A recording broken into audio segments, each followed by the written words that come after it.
Almost a year has elapsed since President von der Leyen presented the European Green Deal, setting out an ambitious pathway towards making Europe the first climate-neutral continent by 2050.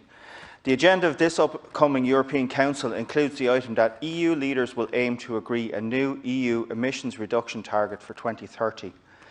These discussions don't often arise, so I'm asking that the Taoiseach use the opportunity to the fullest to strengthen our commitment to propose measures to tackle the climate crisis. Minister, I'd like you to draw your attention to a letter that my colleague, Deputy Brian Ledden, in his capacity as Chair of the Joint Oireachtas Committee on Climate Action, has sent to Minister Eamon Ryan. In this letter, the committee has urged Minister Ryan to support the European Parliament's newly agreed position that emissions should be reduced by 60% by 2030 over 1990 levels. I know the Taoiseach has been active in recent European Council meetings and working with other countries to support increased climate ambition at a European level.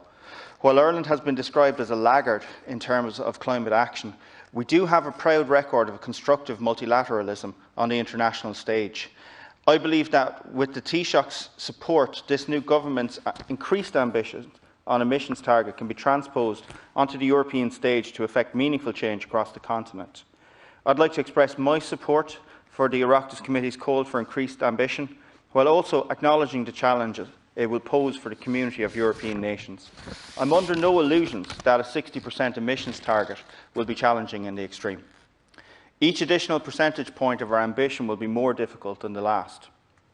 It's vital in this process that we bring communities with us and that we protect the most vulnerable within our societies. Indeed, Ireland faces one of the biggest challenges in responding to calls for greater climate action. Between 1990 and 2018, while emissions across the EU 27 decreased by 21%, in Ireland over the same period they increased by 9%. Each European country faces their own challenge in reducing emissions. For some, it's the widespread use of coal for electricity generation and heating, or the presence of industry. Our twin challenges here will be reducing emissions from agriculture and transport, which together make up over half of our non-traded emissions. This government has declared unprecedented ambition in halving our emissions in a decade, and it will be extremely hard to meet this target while continuing to protect our farm family incomes and to maintain connectivity in our communities. The challenge is definitely necessary, but it's by no means easy. And if the road ahead is difficult, it also brings with it opportunities. We have a huge untapped resource off our south and west coasts. If the last European century was powered by the coalfields of Silesia and Brandenburg, the one ahead may well be powered by Atlantic wind. We are laying the foundations for this in our Marine Planning Bill, a necessary step to kickstart the offshore wind revolution. In Waterford, Limerick, Wexford, Wicklow, and indeed in Cork, we have ports that are connected or adjacent to rail lines and access to the very best of engineering expertise.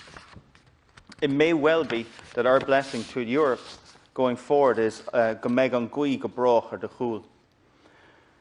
So while our recent record in climate action may be poor, this government's programme for government has indicated that there is to be a sea change in our future ambition.